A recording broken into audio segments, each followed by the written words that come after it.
एक जंगल था जिसमें दो भाई रहते थे, एक शैतान और एक अच्छा भाई था। एक दिन अच्छा भाई लकड़ी काटने जा रहा था और उस पास में तालाब में उसका पैर फिसल गया और वह उस तालाब के अंदर गिर गया। वो तो वापस आ गया पर उसकी कुल्हाड़ी अंदर ही रह गई। पास वह तालाब के पास में बैठकर रोने लगा।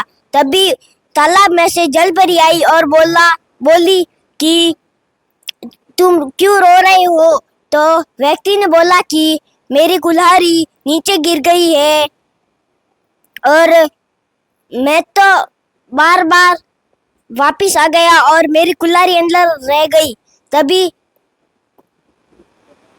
जलपरी सोने की कुल्हाड़ी लेके आती है और बोलती है ये कुल्हाड़ी तुम्हारी है।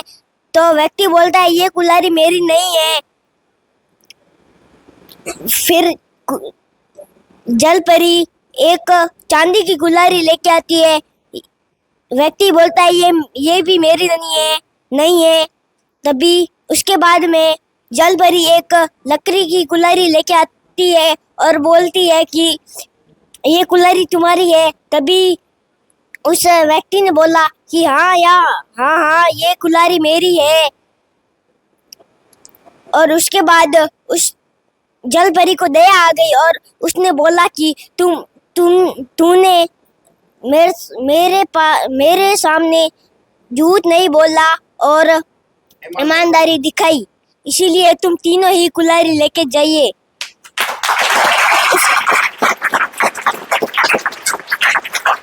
उसके बाद उसका एक छोटा भाई था जो कि बहुत शैतान था। उसने भी सोचा कि मैं भी अपनी कुल्हाड़ी जानबूझ कर नीचे गिरा देता हूँ और मैं भी तीनों कुल्हाड़ी लेके आ जाऊंगा।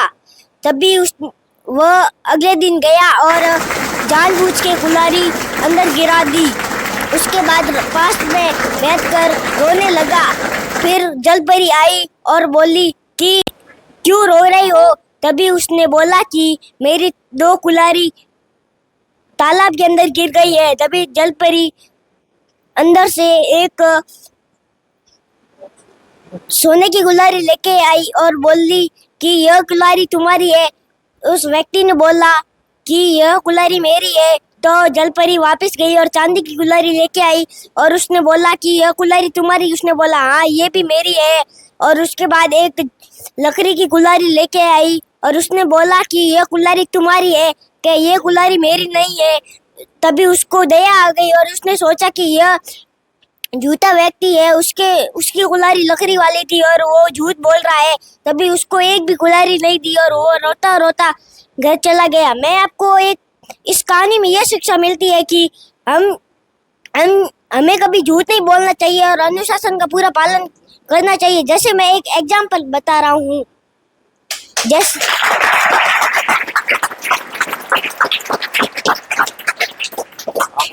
जैसे कि सीपी कराओ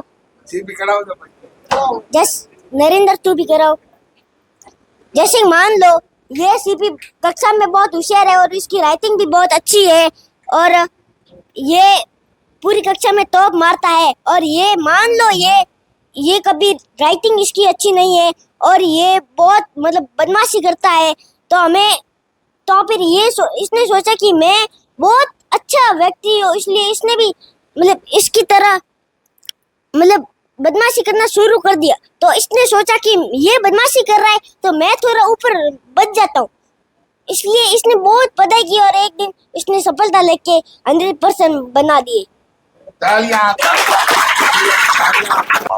मेरा नाम नरेंद्र नामा है और मेरे पिताजी का नाम प्रतापाराम जी नामा है। मैं कक्षा 4 का विद्यार्थी हूँ। मेरा गांव धोरिमना है। उत्तम छात्रावास में रहता हूँ।